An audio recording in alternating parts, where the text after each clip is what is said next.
על הקרב בחווה הסינית כתב נתן שונרי: מצבת אש מרחפת מעל המקום לזכרם של 5 מבני בית השיטה שנפלו באותו לילה. יוחאי בצומת, גרשון מדרום לה, מיכה מצפון ודני ויחיאל ממזרח. כולם במרחק עין זה מזה. גיל דוד שהשתתף בקרב יספר על הקרב בחווה הסינית.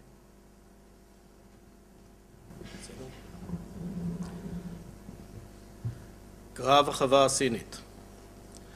בליל ה-15-16 לאוקטובר, אוגדת שרון נעה בדרך גמלים בחולות, בתפר בין הארמיות, ומבצעת את צליחת תעלת סואץ. אבל גשר הגלילים נתקע בחולות. אין גשר להמשך הצליחה. אתה צריך לפתוח את שני הצירים מטסה לאזור צליחת תעלת סואץ, כדי להעביר את גשר הדוברות וכוחות נוספים. שולחים כוחות צפונה על החווה הסינית על כביש התעלה, כדי לפתוח את הצומת וציר טרטור למעבר הגשר. איתם גם פלוגת הטנקים של גרשי, המחלקה שלו בחוד, 100 מטר לפני הצומת, מטח סגרים ונ"ט, ושלושת הטנקים עולים באש. עכשיו שולחים את גדוד הסיור של נתן שונרי לחווה הסינית, לפתוח את הצומת וציר טרטור למעבר הגשר. הגדוד של נתן נע ממערב למזרח תחת אש כבדה, ורובם נפצעים או נהרגים. אנחנו, חטיבת הצנחנים הסדירה 35, ערוכים באבו רודס ואמורים באותה עת לצלוח עם מסוקים ונחתות את מפרץ סואץ. עם בוקר שינוי משימה. אנחנו מוטסים לרפידים וטסה. המשימה, לפתוח את הצירים באזור החווה הסינית מטסה שבמזרח אל אזור הצליחה למעבר גשר הרב סודות. צהריים, נתן שונרי מופיע, פניו פיח של קרב, שואל, מה משימתכם? עונה לו, משימתנו לחסל ציידי טנקים כדי לפתוח את הצירים. נתן אומר, נלחמנו שם הלילה, תיזהרו, יש שם מתחם אויב גדול ביותר, אש תופת, גם אחי יחיאל וגם דני פלד בין ההרוגים. ערב קבוצת פקודות. המשימה, החווה הסינית. להתפרס לחיסול חוליות ציידי טנקים כדי לפתוח את הצירים להעברת הגשר. מתחם אויב גדול, ציידי טנקים בלבד. אני, קצין האג"ם החטיבתי, הצעיר והנמוך בדרגה, מול בכירי המפקדים והאלופים מתעקש, שיש מתחם אויב גדול, כפי ששונרי אמר, ולכן צריך כוחות נוספים לביצוע התקפה חטיבתית, ולא סריקה נגד ציידי טנקים. ובכל זאת, ניתן את הפקודה. תתפרסו במקסימום פריסה לחסל ציידי טנקים. פקודה שתעלה לנו בדם רב ושהדיה יהדהדו עוד עשרות שנים. מקבלים שדר מרב אלוף חיים בר-לב. גורל הצליחה, המלחמה ועם ישראל עליכם. חייבים לפתוח את הצירים ולהעביר את גשר הדוברות לצליחה. חצות, נעים למשימה. אני בחפ"ק החטיבה שבראש הכוחות. עוברים את החולות, ליל ירח מלא, מישור סולינג לבן, כאילו יום. נפרסים בפריסה משטרתית המנוגדת לכל היגיון ומבנה תנועה צבאי, שקט מדברי. רואים זחלם שרוף, נעלי צנחנים, לוחמים של נתן שונרי. ממשיכים בתנועה. לפתע אש תופת מהגבעות השולטות עלינו. אלפי כדורים נוטבים בירוק, הפגזות ארטילריות.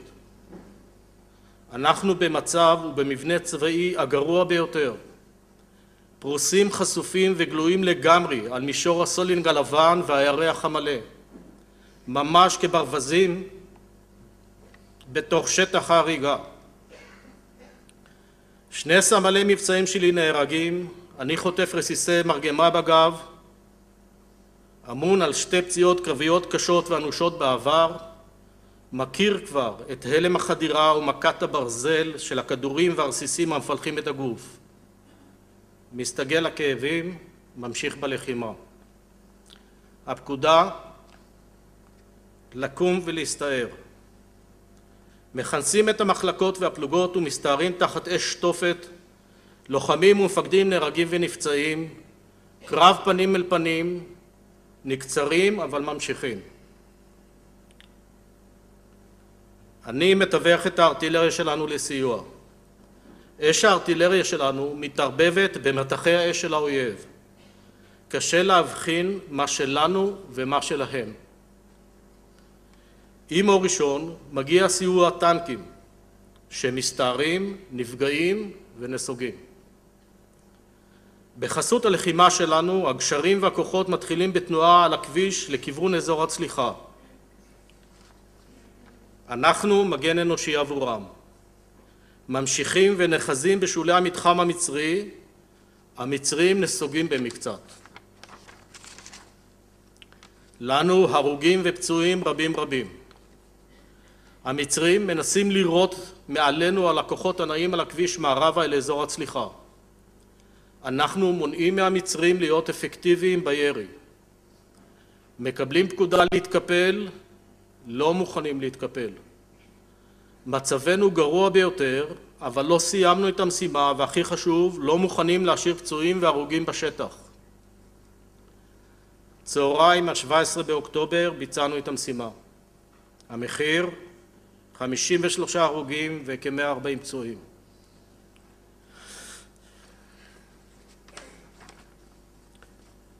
יצאנו כ-450 לוחמים ונשארנו כ-250. אני עובר ניתוח שדה להוצאת רסיסים וממשיך הלאה. לקראת ערב עוברים על הגשר לצד המערבי של תעלת סואץ. אנחנו באפריקה. סופגים הפגזות קשות.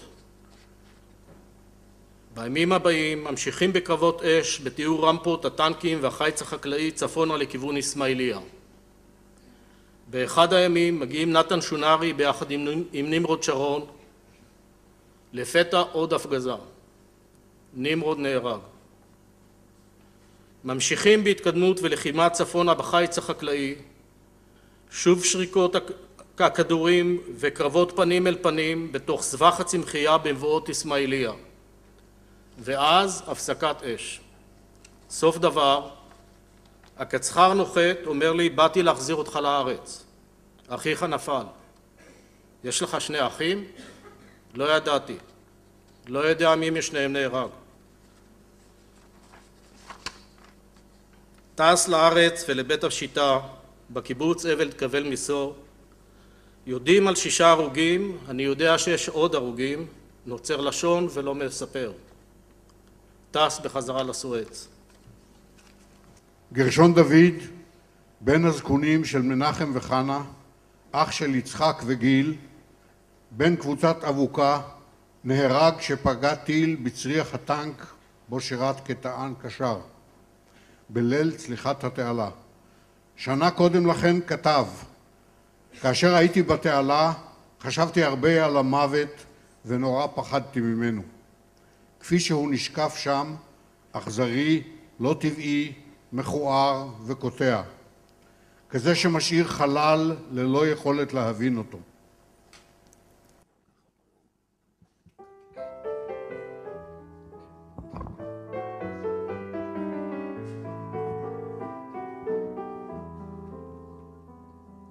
שדות שפוכים הרחק מאופק ועד סוף, וחרובים וזית וגלבוע, ואל ארבו העמק נאסף ביופי שעוד לא היה כמוהו. זה לא אותו העמק אתם אינכם ולא תוכלו לשוב.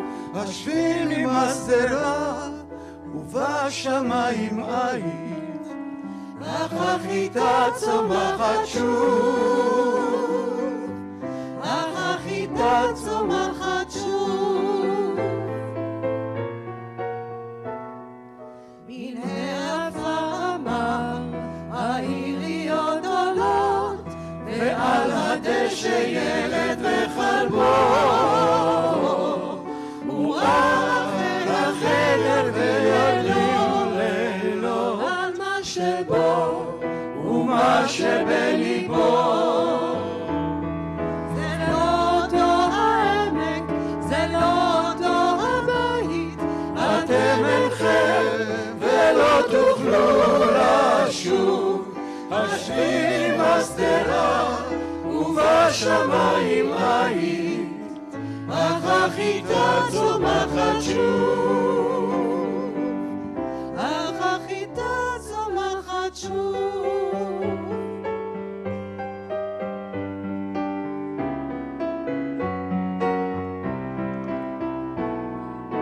וכל מה שהיה אולי יהיה לעד, זרח השמש ובשמש בא. עוד השירים שרים אך איך יוגע כל המחור וכל האהבה. אין זה אותו העמק, אין זה אותו הבית, אבל אתם ולא תוכלו לשוב.